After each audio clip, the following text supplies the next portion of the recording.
question number 1 কৰিম বৰ্গমূলৰ দ্বাৰা ৰুটটোৰ আনুমানিক মান 2 স্থানলৈ উলিয়া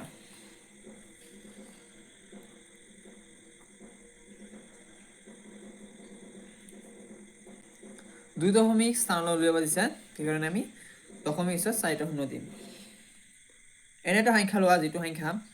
বৰ্গ কৰিলে 2 বা 2তকৈ সৰু হ'ব এনে এটা সংখ্যা আছে 1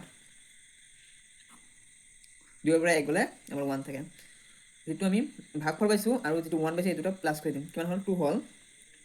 2 টো আমাৰ তলত নামি আহিব আৰু দশমিকটো ওপৰত উঠি গ'ল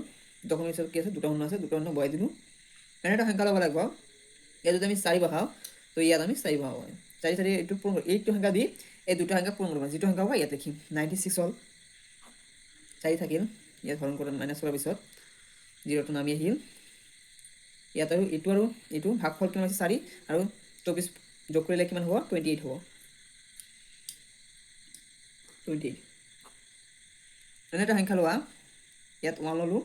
ইয়াত 1 লব লাগিব তেতিয়াহ'লে 400 পৰা সৰু আছে ইয়াত 2 ললো হেতেন ইয়াতে